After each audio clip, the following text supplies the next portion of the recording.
ഈ യൂട്യൂബിലും ഇൻസ്റ്റാഗ്രാമിലും ടിക്ടോക്കിലൊക്കെ കോമാളി കളികൾ കളിച്ചിട്ട് ഓരോ വീഡിയോസ് ഒക്കെ ഇടുന്ന ആളുകളെ വിമർശിക്കുന്ന ആളുകളുണ്ടാവും.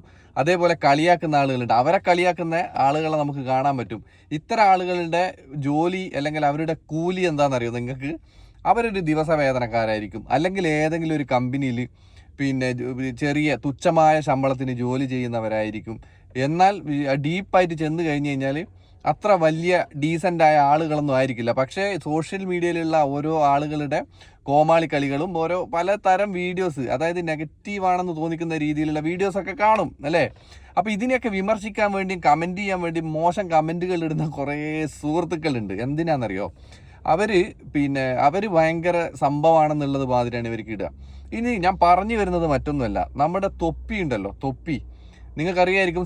അറിയാത്തവർ സെർച്ച് ചെയ്ത് നോക്കിയാൽ മനസ്സിലാവും. ഭയങ്കര ബാഡ് ഇതായിരുന്നു, വീഡിയോസൊക്കെ ആയിരുന്നു എന്നാണ് ആളുകൾ പറഞ്ഞുകൊണ്ടിരുന്നത്. പുള്ളി ഷർട്ടൊന്നും ധരിക്കാതെയുള്ള വീഡിയോസ്, ചിലപ്പോൾ അസഭ്യമൊക്കെ പറഞ്ഞുകൊണ്ട് എന്ന് വെച്ചാൽ ഒരു നെഗറ്റീവ് ലെവലിലുള്ള ഒരു വീഡിയോസൊക്കെ ചെയ്തുകൊണ്ടിരുന്നു. കുറച്ച് കാലം മുമ്പ് വരെ പുള്ളി ഭയങ്കര വൈറലായിരുന്നു. ചെറിയ കുട്ടികൾക്കും യുവാക്കൾക്കിടയിലൊക്കെ പുള്ളി ഭയങ്കര തരംഗമായിരുന്നു. ഒരുപാട് ഫാൻസ്, ഉദ്ഘാടനങ്ങൾ, കാര്യങ്ങളൊക്കെ ആയിട്ട് അങ്ങനെ പോകുന്ന ഒരാൾ. അതുപോലെ പുള്ളി മാത്രമല്ല, വേറെയും കുറേ ആളുകളുണ്ട് യുവാക്കൾക്കിടയിൽ തരംഗമായിട്ട് കുറേ ആൾ. ഇപ്പോൾ കണ്ടില്ലേ, പണ്ടത്തെ പോലെ യേശുദാസ്, MG ശ്രീകുമാർ, മധു ബാലകൃഷ്ണനെ പോലെ സംഗതികൾ കൊണ്ട് ആറാടുന്ന ഗായകരെക്കാളാണ് ഡെപ്സിയുടെ ഫാൻസ് ഇപ്പോൾ വന്നുകൊണ്ടിരിക്കുന്നത്. എന്തുകൊണ്ടാണ്? ട്രെൻഡ് മാറി, ജനറേഷൻ മാറി, കാര്യങ്ങളൊക്കെ മാറി മറിഞ്ഞുകൊണ്ടിരിക്കുക.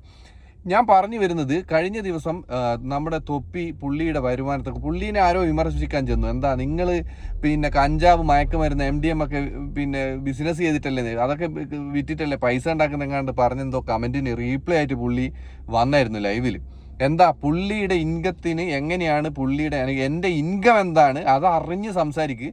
ഈ ഒരു മയക്കുമരുന്ന് വിറ്റാൽ എനിക്ക് എന്ത് കിട്ടും എന്നുള്ള ചോദ്യം ആയിട്ടാണ് പുള്ളി വന്നത്. കൃത്യമായ എവിഡൻസോട് കൂടിയിട്ട് സ്ട്രീമിങ്ങിന് മാത്രം പുള്ളിക്ക് മണിക്കൂറിൽ $250 എങ്ങാണ്ടാണ് കിട്ടിക്കൊണ്ടിരിക്കുന്നത്. അതായത് ഏകദേശം എങ്ങനെ കാൽക്കുലേറ്റ് ചെയ്ത് കഴിഞ്ഞാലും 1,00,000 കുറയാതെ ഒരു ദിവസം പുള്ളിക്ക് വരുമാനം ഉണ്ടാക്കാൻ പറ്റുന്നതാണ് നമുക്ക് മനസ്സിലാവുക.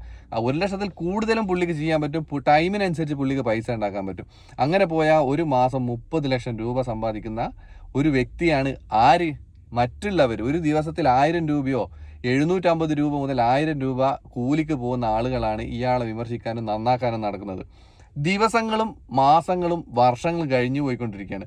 പുള്ളിയുടെ ബാങ്ക് അക്കൗണ്ടിൽ ഇപ്പം തന്നെ പുള്ളി അതിൻ്റെ ഡിജിറ്റ് മാത്രമേ പറഞ്ഞിട്ടുള്ളൂ, ഒരു 10 കോടിക്കും 100 കോടിക്കും ഇടയിലുള്ള ഒരു സംഖ്യയാണ് പുള്ളിയുടെ ബാങ്ക് ബാലൻസ്. എത്ര വർഷം, ഒരായുഷ്കാലം മുഴുവൻ ജോലി ചെയ്ത ഒരു സാധാരണ കൂലിപ്പണിക്കാരന് ഉണ്ടാക്കാൻ പറ്റും ഈ പൈസ? അതേപോലെ എങ്ങനെ സമ്പാദിച്ചാലും ഏത് ലെവലിൽ ചിന്തിച്ചു കഴിഞ്ഞാൽ ഈ ലെവലിലേക്ക് എത്താൻ പറ്റുമോ എന്ന് നിങ്ങൾ ചിന്തിക്കേണ്ടിയിരിക്കുന്നു. മറ്റുള്ളവരെ കളിയാക്കാനും അവനെ നന്നാക്കാനും പോകുന്ന സമയം കൊണ്ട് നമ്മൾ ചെയ്യേണ്ട കാര്യം എന്താണെന്നറിയോ? ഇവരൊക്കെ ചെയ്തത് എന്താണെന്നറിയോ? ഇവർ ചെയ്തത് ഇയാളെപ്പോലെ ഈ ഒരു രീതിയിലുള്ള കാര്യങ്ങൾ നിങ്ങൾ ചെയ്യണം എന്നല്ല ഞാൻ പറയുന്നത്. ഇതിൻ്റെ ഒത്ത് മനസ്സിലാക്കേണ്ട കാര്യം, ഇത് ഇയാൾ മാത്രമല്ല, നമുക്ക് എത്ര പേരെ കാണാൻ പറ്റും. ഈ മോട്ടിവേഷൻ സ്പീക്കിംഗ്, ബിസിനസ് അഡ്വൈസർ എന്നൊക്കെ പറയുന്ന അനിൽ ബാലചന്ദ്രൻ, അതുപോലെ ഇപ്പോൾ ബോച്ച എന്താണ്, ഞാൻ എൻ്റെ കഴിഞ്ഞ വീഡിയോയിൽ പറഞ്ഞായിരുന്നു, ബോച്ചയൊക്കെ എന്താണ് കാണിക്കുന്നത്. അപ്പോൾ ഇവരൊക്കെ നല്ല എന്തെങ്കിലും സംഭവമാണോ വീഡിയോസൊക്കെ? അവരൊക്കെ കാട്ടിക്കൂട്ടുന്നതും കമൻറ്റും അവരുടെ ദ്വയാർത്ഥ പ്രയോഗങ്ങൾ, ഇതൊക്കെ എന്തിനാണെന്നറിയോ? ഇതൊക്കെ ഒരുതരം ബിസിനസ്സാണ്. ഇതൊക്കെയാണ് ഇപ്പോഴത്തെ കാലത്ത് വർക്കാവുന്നുള്ളൂ എന്നുള്ളതാണ്. അപ്പം നിങ്ങൾ ഇതെങ്ങനെയൊക്കെ ചെയ്യണം എന്നല്ല ഈ വീഡിയോ കൊണ്ട് ഞാൻ ഉദ്ദേശിക്കുന്നത്. നിങ്ങൾ ചെയ്യേണ്ടത്, നിങ്ങൾക്ക് ചെയ്യണമെന്ന് തോന്നുന്നൊരു കാര്യം ഒരു കാരണവശാലും ചെയ്യാതിരിക്കരുത്. പ്രത്യേകിച്ച് മറ്റുള്ളവരെന്ത് വിചാരിക്കും, വീട്ടുകാർ, കുടുംബക്കാരൊക്കെ എന്ത് ചിന്തിക്കും, ഞാൻ ഇങ്ങനെ ചെയ്താൽ എന്തായിരിക്കും, അങ്ങനെ ചിന്തിച്ചിരുന്നെങ്കിൽ തൊപ്പി എന്നൊരു വ്യക്തി ഇന്ന് ഇല്ലായിരിക്കും. അതായത് പുള്ളി ജീവനോടെ ഉണ്ടായിരിക്കും ഇല്ലയോ എന്നുള്ളതല്ല, ഇതുപോലെ ആളുകൾ അറിയപ്പെടുന്ന, ഇത്രയും വരുമാനം ഉണ്ടാക്കാൻ പറ്റുന്ന ഒരാളായി പുള്ളി മാറില്ലായിരുന്നു. കാരണം പുള്ളിയുടെ അച്ഛനും അമ്മയും അല്ലെങ്കിൽ അവൻ്റെ നാട്ടുകാർ പറയുന്നത് കേട്ട് നിന്നിരുന്നെങ്കിൽ, കഴിഞ്ഞ വർഷം കണ്ട് പുള്ളിയെ പോലീസ് പോക്കി, അപ്പോഴും പുള്ളി നിർത്തിയിരുന്നെങ്കിൽ പുള്ളിക്ക് ഇങ്ങനെ ആവാൻ പറ്റുമായിരുന്നില്ല. കാരണം നിങ്ങൾക്കുള്ളിൽ ഒരുപാട് കഴിവുകൾ ഉണ്ടാവും. നിങ്ങൾ ചിന്തിക്കുന്ന പോലെ ആയിരിക്കില്ല. നിങ്ങളുടെ കഴിവുകൾ നിങ്ങൾ ഒരു ലെവലിൽ ഒതുക്കി നിർത്തുന്നത് കൊണ്ടാണ്. ഒരു സ്റ്റോറി ഉണ്ടല്ലോ, കുറേ നമ്മൾ തുള്ളൻ എന്നൊക്കെ പറയും, ചെറിയൊരു ജീവിയാണ് അത്. അതിന് വേറെ പല പേരും ഉണ്ടാവും നമ്മുടെ നാട്ടിൽ.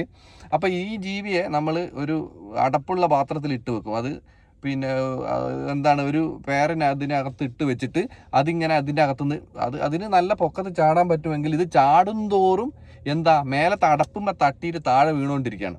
അപ്പോൾ ഇത് ചാടി ചാടി ചാടി പിന്നെ എന്തായിന്നറിയോ, ഒരു സമയം എത്തുമ്പോൾ അവർക്ക് മനസ്സിലായി ഈ അടപ്പിന് മുകളിൽ ചാടാൻ പറ്റില്ല. അപ്പോൾ ഈ പിന്നെ ഈ ജീവി അതിനകത്തുനിന്ന് പ്രസവിച്ച് കുട്ടികളൊക്കെ ആയി, ഒത്തിരി കുട്ടികളൊക്കെ വന്നു.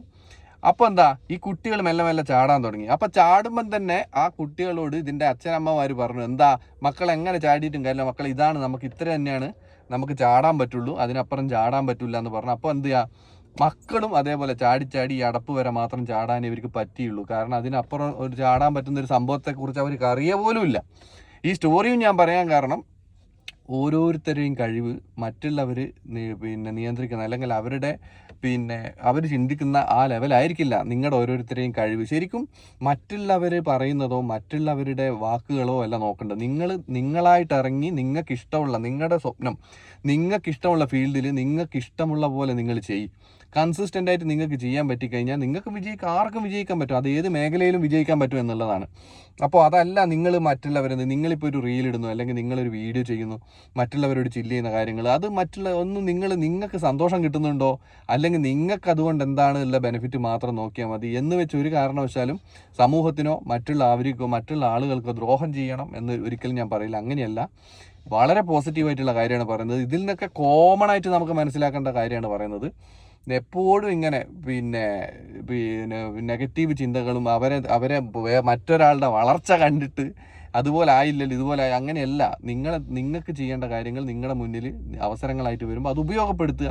കൃത്യമായിട്ട് പ്ലാൻ ചെയ്തിട്ട് കാര്യങ്ങളൊക്കെ ചെയ്യാം. മുന്നിലുള്ള തടസ്സങ്ങളൊന്നും നോക്കരുത്, ചെയ്തു പോകുക എന്നുള്ളതാണ്. അങ്ങനെയാണ് ഈ സംഗതികളൊക്കെ ആളുകൾ ഉണ്ടാക്കിയിരിക്കുന്നത്. നിങ്ങൾ ചിന്തിക്കുന്നതിലപ്പുറമാണ് നിങ്ങളുടെ പൊട്ടൻഷ്യൽ നിങ്ങൾ മനസ്സിലാക്കണം. അത് ഒരു ദിവസം തിരിച്ചറിയും. അപ്പോൾ ഈ വീഡിയോ നിങ്ങൾക്ക് ഏതെങ്കിലും രീതിയിൽ ഉപകാരപ്പെട്ടിട്ടുണ്ടെങ്കിൽ നിങ്ങൾ ലൈക്ക് ചെയ്യുക, കമൻറ്റ് ചെയ്യുക. താങ്ക്